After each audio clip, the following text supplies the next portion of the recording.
Nebijosi, jei reikės ką nors. Kas tas kas nors?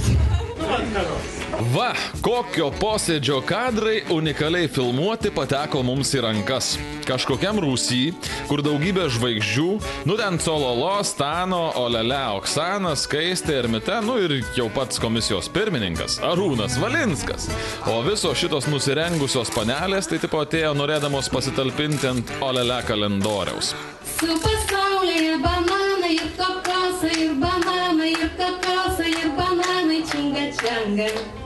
Super, ačiū.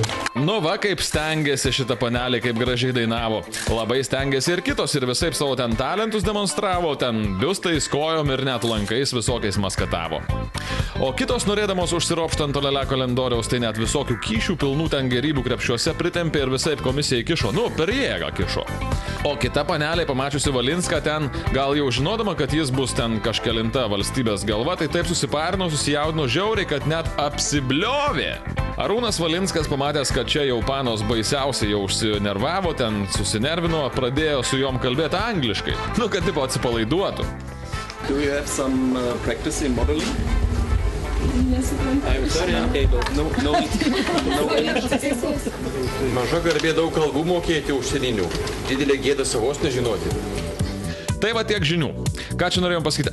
Ta, kad kaip Arūnas Valinskas repetavo besibalotiruodamas į Seimo pirmininkus. Tai ir ką, sapnuosit kokį gražų sapną šią naktį jau?